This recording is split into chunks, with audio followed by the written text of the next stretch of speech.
So questions first. Yeah. For printing our linked list, if it's empty, do you want it to print empty or? Just don't print anything. Just go down to the next line. Okay. If you want to print a message saying it's empty, that's fine. I won't take off points for that. But yeah. I have a question about GDB. Okay, sorry, cool. GCC. Sorry. Okay. So sometimes you can compile something with errors, and from there you can just run it, even though it has errors. One thing that I ran into several times was I would compile something and I would comment out like the part of the code that was bad, but I would comment out the function that was bad, in the main function, and I wouldn't test that case. But I would leave it in. I would leave it in with the GCC switch or GCC switch. But the problem is that those errors were still there, and then it wouldn't. Anything I changed in main wouldn't be changed because there was a problem with it different. It wouldn't. When I ran main, it wouldn't run the new code. Okay. So the reality is, if you get compile warnings, it's still going to compile. If you actually get an error that it actually calls an error, it won't compile.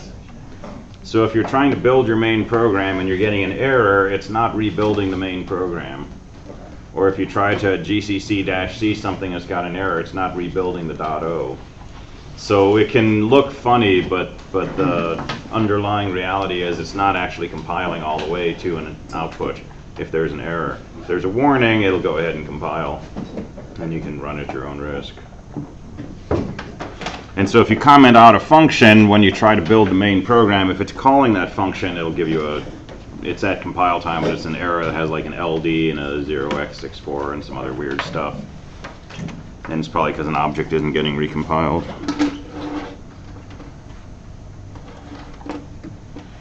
What else? All right, let me start with the ODPs and get those out of the way.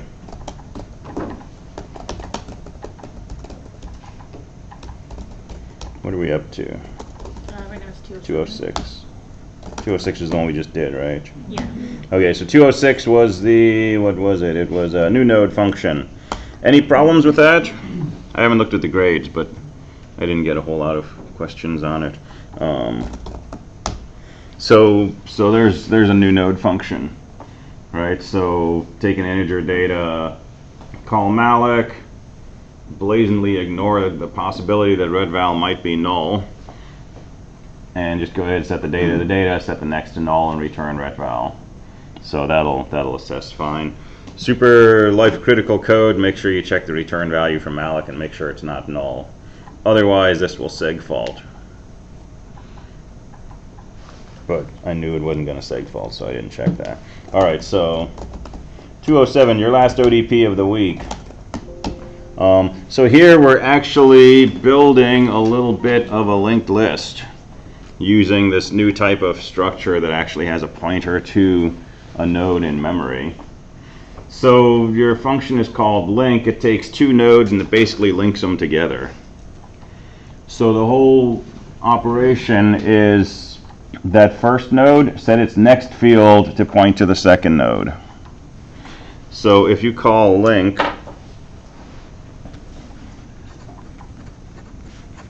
and you pass it two nodes, A, B. Both of these are pointers to struct nodes.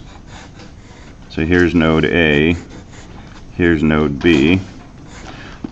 All that link does is set up this. Make A's next equal to B. And it's really one line of code, but it's got to be the right line of code. And it's got to make sense to you. So don't just try different lines of code till it works, bless you. Make sure you understand why what you're typing in is taking this and having it point to that. And there's lots of little subtlety here, right? B is a struct node star. So if you say something equals B, what you're doing is setting that thing equal to the address of this node. That's exactly what we want to have happen. If you set it equal to star B, then you're setting it equal to the value of the data field, which is not what we want. And if you want to get to this,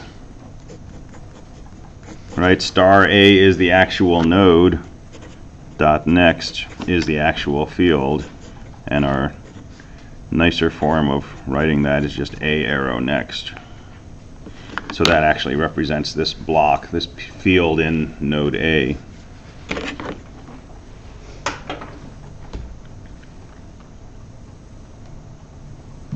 All right, that's all it does. Takes nodes, next field points it to second node.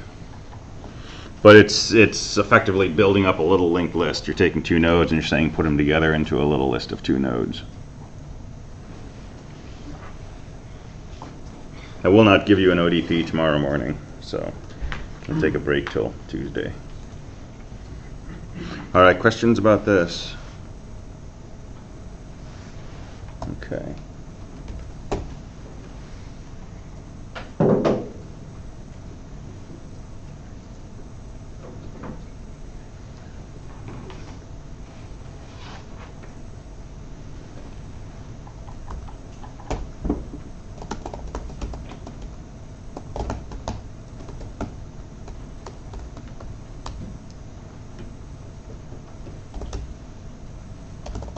So a reminder what your program should look like when you're ready to submit it. You run it, it prints a prompt, right? You can say insert 5, it says success. Insert 9, it says success. Insert 5 again, says node already in list. Print, prints out 5 and 9. Search for 5, found. Search for 7, not found. Delete 5, success. Delete 7, node not found. Print the list, there's a list. Can it be the printed list be vertical instead of No, I want it on one line. Just chop off the new line. Yeah. Okay, so I'm having trouble with, I can insert everything, but then if I have, so let's say I insert 7, Mm-hmm. and then I print it and it works fine. Okay. And I insert a number less than 7, let's say like 3, then I print it, then it just prints 3, like a bunch. Oh, yeah. Okay. I don't know if that's a problem with my print statement or if that's a problem with my add. So chances are, yeah, it's probably your ad. Okay. And chances are, you have a sentinel, right?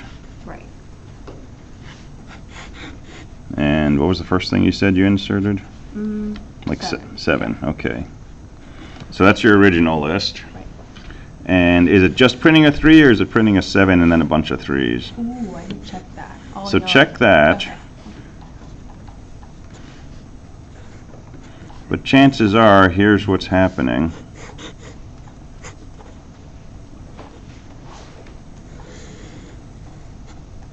You're probably building a list like this, where your sentinel points to 3, and then your 3, instead of pointing to 7, is pointing back to 3. And then when you print, it's just doing exactly what the list is. It's printing out multiple copies of 3. If it prints a 7 in the beginning, then this picture looks a little different. There's a 7 and the 3 came after it, but I'm guessing it probably looks like this. So in your add function, check to make sure that when you set your new nodes next, you're setting it to what used to come after the previous node. And it's probably just the wrong variable somewhere. How do you prevent it from flip-flopping between previous and current next? Because mine will point to the current next, and then it will point back to the previous, and then it'll just flip-flop between the two. Oh, so you've got something like this.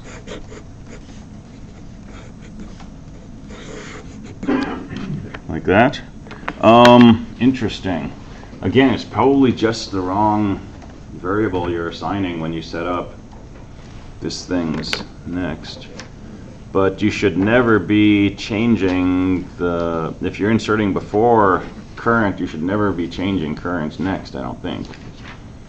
So maybe you want to be changing previous next and you're changing current next or something like that. Because you want previous next to point to 3. Yeah. So yeah, double check, and this is where what I call playing computer comes into play, right? Find a really simple test case that fails. Try to narrow it down as small as possible. If you can insert one thing and get an error, that's a great test case. If you have to insert 2 things and you get an error, that's a great test case.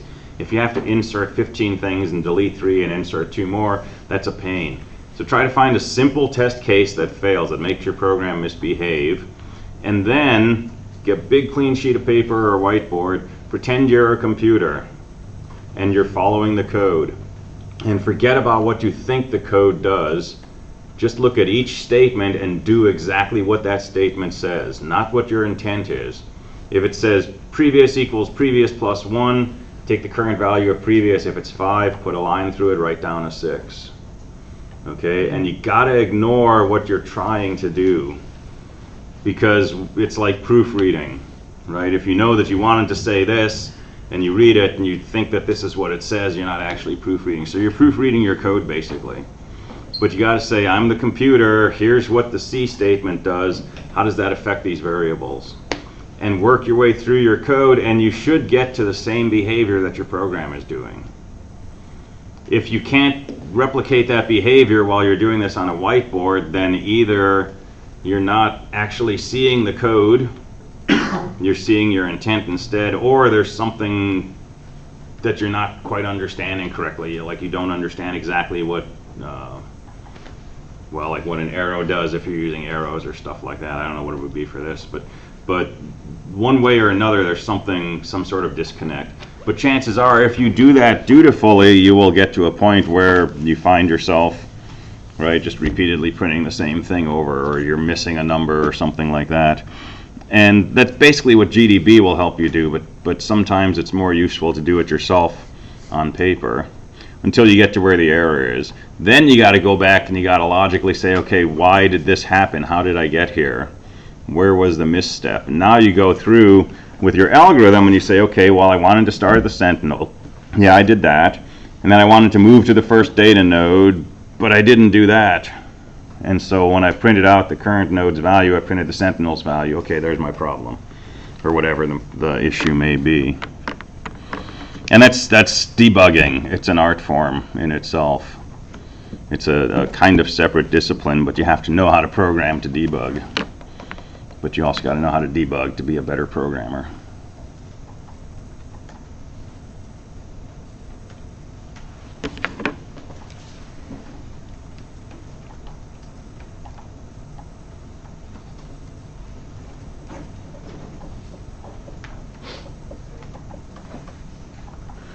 Yeah.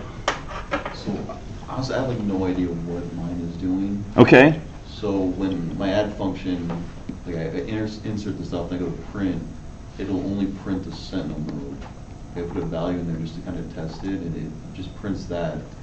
But then when I went in and just kind of made some changes, and I just, because since I initialized it, I knew it would at least print into the first node. Okay. And I printed that off, and it does have that number that I inserted. Okay. So I don't know where to go from there. Yeah. So did you try the whiteboard thing? I emailed you somewhere in the middle of the night. Yeah, that's the thing though too about it, when I do that, everything seems to make sense in my head. Okay. So yeah, let's go through it later. Okay. All right. Other comments, questions? Yeah. Now I'm having another problem. Okay. And I wanted to see if you can just see what it is.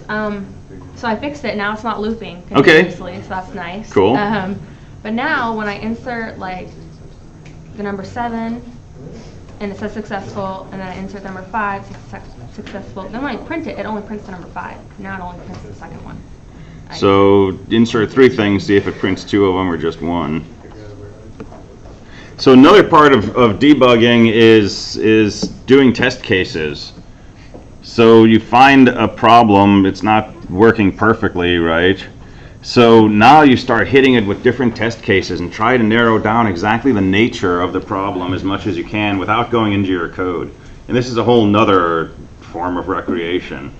So for example, put in 2 numbers and it's only printing 1. So there's a few possibilities. Your code's only printing the first node, your code's printing everything except the last node, or your code is doing something else undescribable, unpredictable.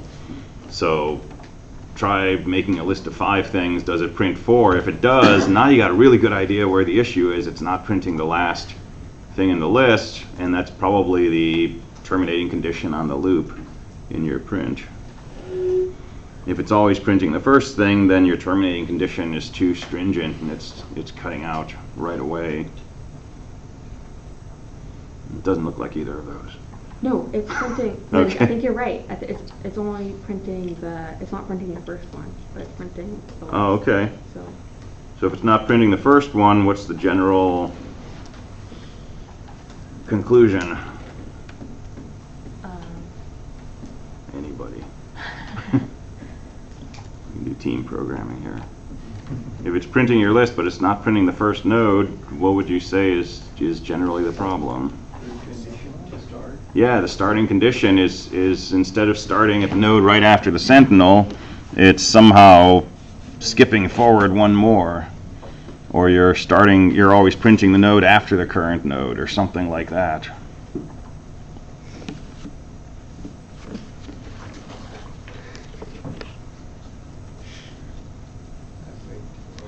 Another potential issue is that sometimes these issues can show up in different ways. So suppose that you're always starting with printing the node after the first node. You've got some condition and you're always printing one ahead.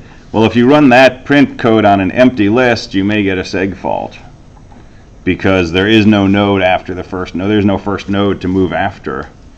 And so now you've got a seg fault on an empty list and you've got an incomplete print on a non-empty list. Those might be exactly the same problem. So more test cases, more information, you got to keep it all in your head and you sort of pick a theory and start following it. And sometime you'll take a step and you'll say, oh, that's the same place I would get to on this other, oh, this is the same bug, right? But these intuitions, this ability to kind of sniff out what's going on, that's something you develop with practice. This is why bugs are good, because the more bugs you introduce into your code, the better you get at getting them out of there at debugging. And seriously, you learn the most when there's issues in the code. If you write it and it works perfectly, that's great, but you probably haven't learned a lot about debugging in the process, about analyzing your code, about working through mismatches between algorithm and implementation and so on. So bugs are actually useful up to a point. Not at midnight the night before, but in general. So when would you say pulling out a debugger versus doing these kind of tricks would be the right strategy? You want to get better with the debugger because eventually this stuff will get so complex you can't really do it on paper. So I would kind of be doing them in parallel at this point. If everything's great except this one thing, right? You can stare at the code, you can play computer on paper, and maybe figure out what's going on, but it's probably worth also going through it in the debugger and just practicing, right? Confirm what you concluded on paper maybe by running through GDB, or not, leave GDB for PA2. PA2, it's going to be much easier to use the debugger than to do paper because we're going to be dealing with weird memory addresses, and we're going to look at those in a bit too. So, but you can be doing them both. Yeah. I was just gonna say that for this program assignment, I tried using debugger in the past and it was neat learning, but it wasn't very helpful. But when I've been working on my bugs for this one, it's saved me probably 4 or 5 hours because I'll get an infinite print error, and that could be, is it my print? Is it my, I've got all of these different functions, which one could it be? And then I throw it in a debugger, and not only is it the function that I didn't expect, but it also points me directly to the variable that's wrong. Okay, and cool. It's been really nice for this one, but Awesome. Okay, unsolicited testimonial. Yeah. And in reality, they're kind of the same thing. When you're going through GDB, right, you're doing what you're doing on paper, but the computer is doing part of the work for you. So it says previous equals LL bracket previous dot next. And you see that line of code, and you print the current value of previous, and you print the contents of LL, and you say step, and now you print the contents of previous. And it will show you what it actually changed to. That's what you would be doing on paper. And then you ask yourself, is that what I wanted it to be? And if it's not, the following node, then you say, okay, something's wrong with that statement. So it's kind of the same process at some point, but a whole lot faster and less error prone if the computer is actually doing those step-by-step calculations for you. Yeah. Do you want the print statements, for example, the node that already exists for success in the functions or in the main program? So yeah, this is on my list of important things to say. Search, delete, add, none of those should ever print anything. Okay, and I want you to make sure that you're really sticking to the letter of the assignment. So add should add the node to the linked list, store a number in the list. List should always be sorted, smallest to largest, returns 1 or 0 if it's not successful. That's all the add function does. Don't print anything in add. Okay, imagine if every time you called the sign function, it said calculating sign of such and such, completed, took so many steps, blah, blah, blah, and then printed out a little cow saying hello, right? That would be cute, but every time you call the sign function, if you do that 1,000 times in a loop, that's not going to be what the user wants, right? So think of these as this is the specification of a package that somebody's downloading and going to use, right? So these things do exactly what they say, and that's it. They could do other things internally, right? But they shouldn't be producing any output. They shouldn't be asking the user for input, things like that. So if you want to print success or not success, do that in your main program. Call add, save the return value. If it's 1, say success. If it's 0, say not successful, or number wasn't added, or something like that.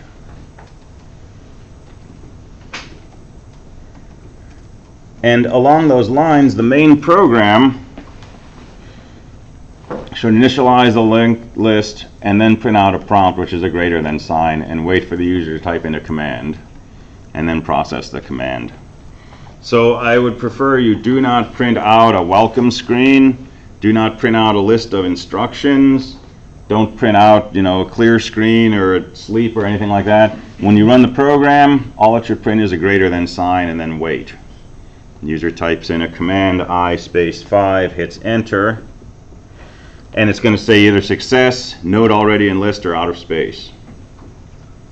Don't tell me where you inserted it in the array, because the user doesn't even know why there's an array here. The user is looking at a linked list, right? Your implementation, your add function, is looking at an array, but the user just says, I want to insert 5 into the linked list. So I space 5, enter, say success, or node already in list. P, enter, print out the data node values, 1 space in between each on a single line. Don't show me the contents of the array, don't tell me how many things are in the list, and so on and so forth. You know what I'm saying, basically? Right? So stick to this. And you can put in all those other things while you're developing, but comment them out in the version that you submit, right? Maybe keep a separate copy of your program that you're doing your debugging in, but then make a copy of it, comment out all the extra output and information and so on, and submit that.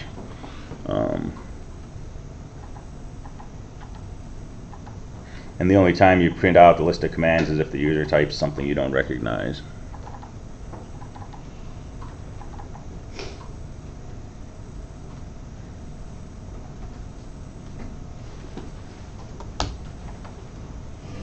All right, other questions? So for my insert, if I enter a command followed immediately by a number with no space, I use scanf. That's fine. Parse, is that fine? That's fine, yeah. Okay. Yeah. I made a header file that defines struct node and type defenders, and then prototypes all the functions that will be used. Good. Is that okay, or do we have to actually define the struct node in all of our? If you put it in the header file and you include the header file, then you are defining it in each of those files, which is perfect. That's really the preferred way to do this, because then if the header definition changes, you only have to change it in that one include file. And it's set up everywhere else. But if you don't do that, that's fine. That's not going to cost you points. Make sure you include a make file, though.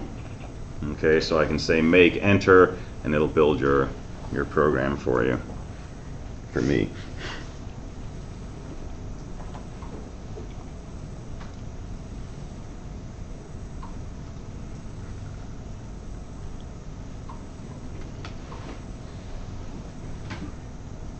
So let me talk a little more about programming along the lines of what we've been talking about. Doing these assignments is really about the process. Okay, I forget how many points the programming assignments are worth, what the percentage is in the final grade, but it's like 15 or 20%, I think. And you got 5 programming assignments. And in reality, if you turn in any kind of reasonable effort, you're probably going to get at least, 40 or 50 points out of 100. So if you never get this program to work before Friday, and you turn in what you've got, right, you might lose, I don't know, 1 or 2 points off your final grade at the end of the course. It's not a make or break thing. Okay, this doesn't mean blow off the assignment, it doesn't matter, forget about it, right? It's a really important assignment to do, but the important part is understanding linked lists and getting practice in making this transition from an algorithm to the code, and getting practice at debugging and doing test cases and all this stuff. That's the most important part. The actual, this works perfectly fine, it does all the cases and so on, yeah, that contributes a few points to your final grade in the course, but that in itself is not particularly valuable. So it's possible that you might not finish PA1 and get it working perfectly, but you might come away learning exactly what you were supposed to learn, but you ran out of time. It's also possible that you complete PA1 and it works perfectly and you don't understand linked lists. This is probably the more common scenario. Because you did trial and error, or you found some snippet of code that got you through a mental block, but you don't really understand how it works, or something like that. They're not necessarily connected to each other. It's one of the problems with assessment. It doesn't necessarily measure what it is that I'd like to measure, which is your underlying understanding. But take my word for it, the real important part of this assignment is not, getting 100 in Canvas, right? The important part is learning linked lists, which I think people understand at this point. Being able to convert these algorithms, understanding the algorithms, which I think people do, but then converting those into code, which is where it starts to get trickier, and then debugging, which is also where it starts to be really tricky. So if you're feeling time crunched, if you're feeling like there's no way I can get this done, right, try not to panic over that. Try to keep moving forward, but keep in mind the goal is to get those light bulbs to turn on. And if the light bulb turns on at 7:30 in the morning, and it's like, now I know how to do it, but I have to write 500 lines of code in 30 minutes, and there's no way I can do that, that's okay. Okay, it'll cost you some points, it's not a big deal in itself. It's the light bulbs you want. Okay, and once you finish PA1, if you finish it a day late, if you finish it 2-3 days late, right? Once you've got PA1 and you understand it, PA2 will be a breeze. Okay, if you understand PA1. I give you 2 weeks for PA2, I could probably give you 2 days and you could probably finish it. Okay, because it's going to be basically the same thing.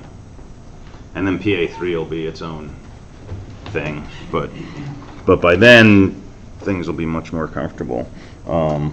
So think about the process, right? And every time that you make forward progress, you're going down the path you want to go down. Okay, it's always a success. Even if you change something and now you've got a new bug, right, there's still a success in there.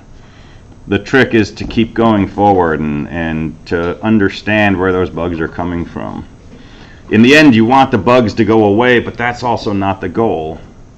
Right? The goal is to understand the bugs and to understand why when you make this change, the bugs change in a certain way, or perhaps completely go away. Right? That's what you're after.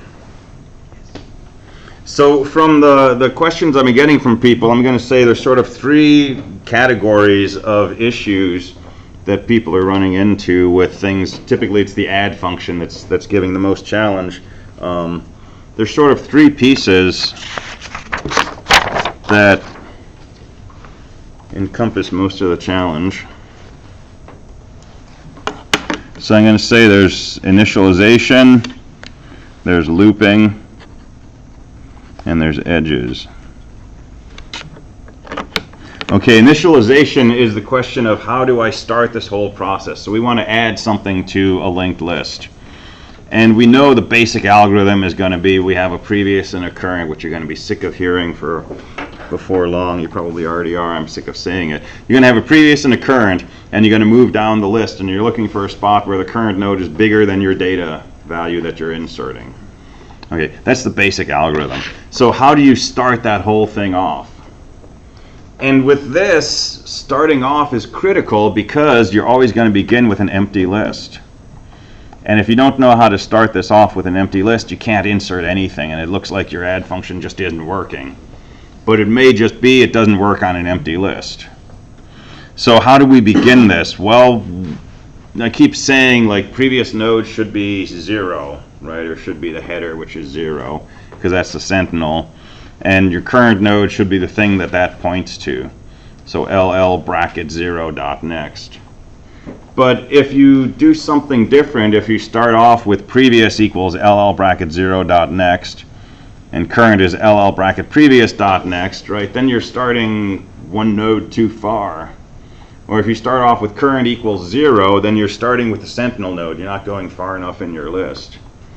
So that's one set of details to figure out, is how do you start the whole process. And the whole process is typically a loop. Okay, it's a while loop. So what does that while loop constitute? Well, we know we check the data, and we move down the list and so on. But the trickier part is the terminating condition.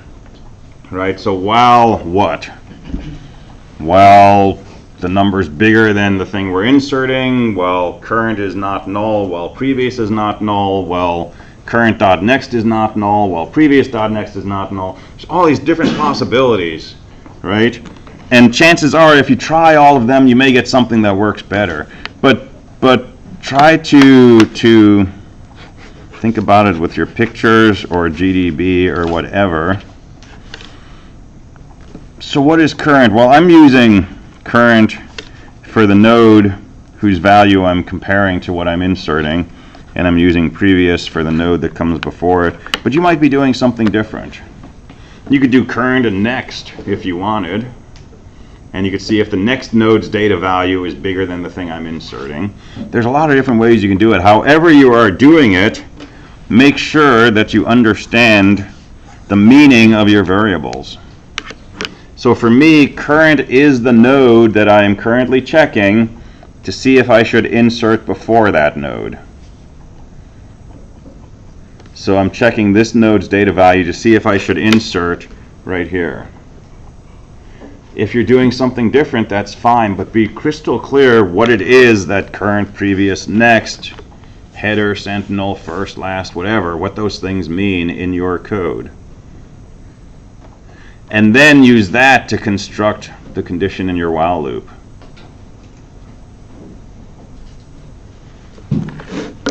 So should I check for current is null? Should I check for current next is null? Should I check for previous null? It depends what you're doing. The way that I've been doing it in class, if current is the node we're checking for, I would say while current is not null, or my null. Because if I'm inserting at the end of the list, I'm going to get to a point where current is not actually a node, it's equal to my null. And that's when I know I've hit the end of the list and I should kick out of my while loop.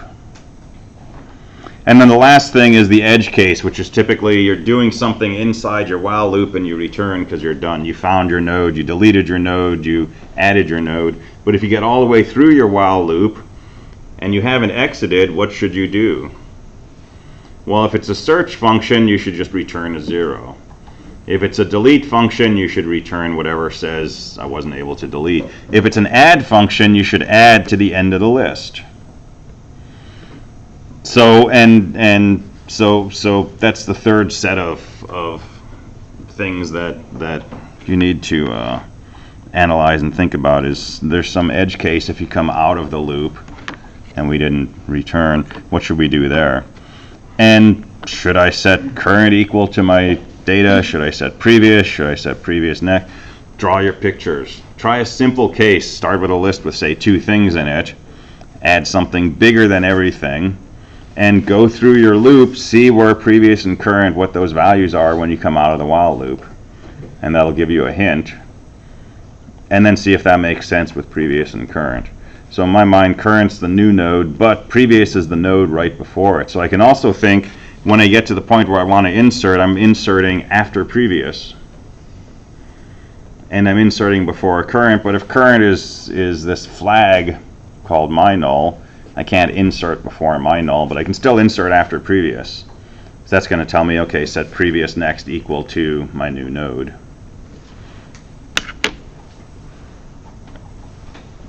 So I don't know if that helps or not, but that's just some synopsis from what I've been hearing from people and some of the code I've been looking at.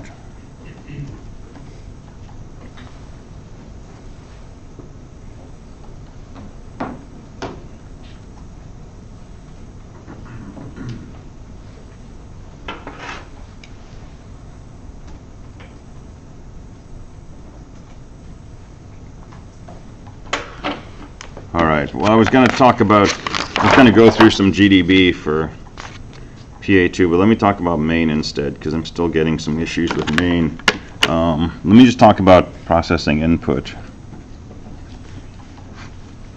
So the kinds of commands that we're expecting are something like I followed by a number, delete followed by a number, search followed by a number, the letter P, the letter X. Those are really the only commands our program should understand. And the number could obviously be any number, positive, negative, 0. So the first thing is I want you to use fgets to read a line of input. Right? So print out a prompt. And then fgets.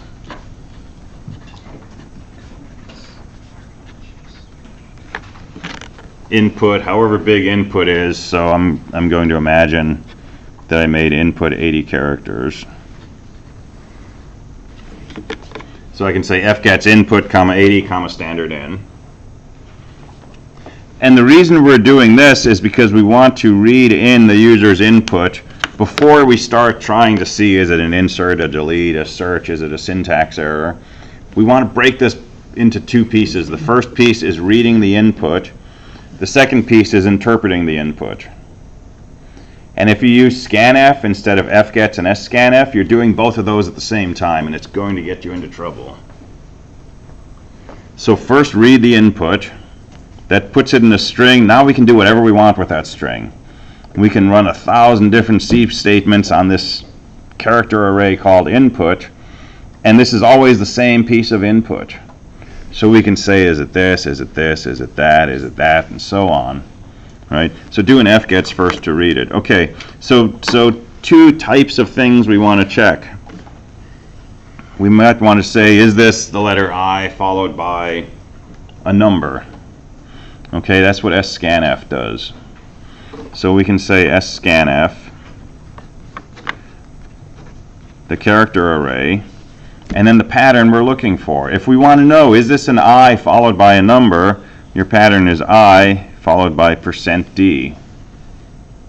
That means we're looking for I followed by an integer, positive, negative, 0. And if there is an integer here, scanf will convert it and actually send it back to us as an integer. And so we put in the address of an integer.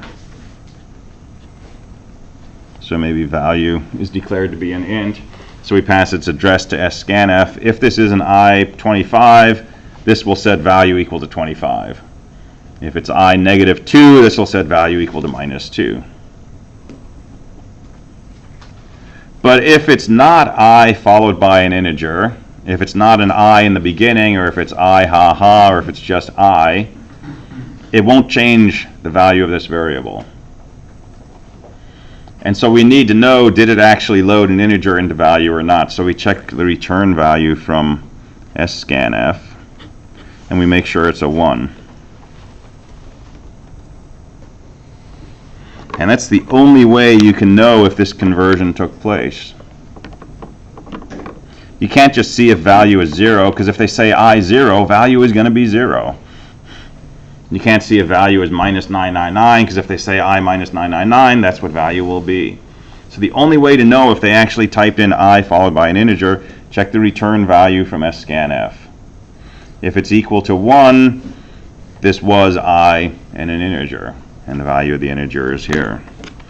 So here we can do something like you know, result equals add linked list, comma, value, and do whatever you want to do, print out success or not success, and so on.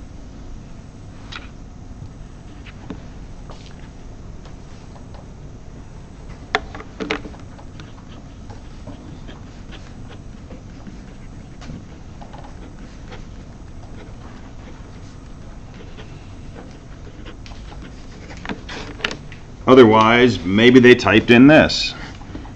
Well, we can use scanf again on that same input variable with a pattern of d % d to see if they type d followed by a number. And we can do that to see if they typed s followed by a number. Or maybe they just typed the letter p.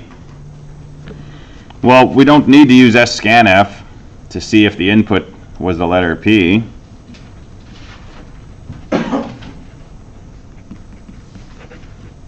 We can just say is input bracket 0 equal to the letter p.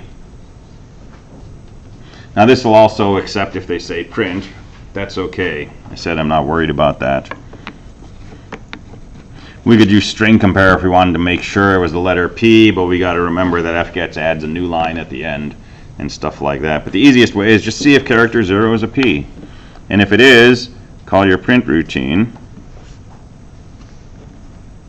Else if this is equal to the letter x, probably just return. Else, we don't know what they were trying to say, so print out a short help message, right? So maybe just call some help function that prints out, you know, your legal commands are I, P, S, D, and X. And this whole thing is just inside a loop that just keeps running forever. Does that make sense?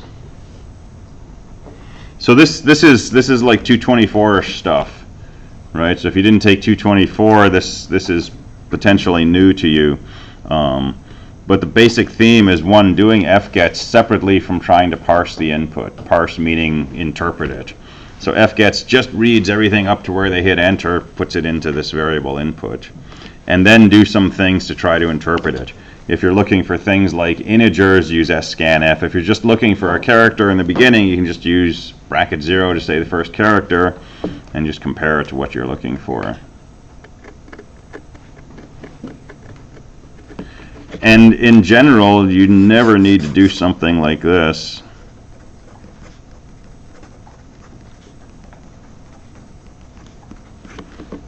scanf input, comma, quote %s, comma, some variable name. You're saying take this string and interpret it as a string and store it in this string. And it's a bunch of no-ops, basically. Although when you do this, it'll only go up to the first space. So it actually gives you like a subset of the string. So you don't need to do that. scanf is mostly useful to us when the person types in a 2 followed by a 5, and we want to change it to the integer 25. Yeah? So this isn't for this program, just something I've had before. Mm-hmm. So if there's a string of input, how would you parse it? And like, for example, the first phrase stored as a word or as a character string. The second phrase, let's say you want like a number instead of just like one character and one number. So if you want some set of characters, a space, and then an integer, right, that's where you could use %s space %d. But it's potentially dangerous because that %s can be a buffer overrun. So don't do this on code that's like on the web. But yeah, you can do it like that.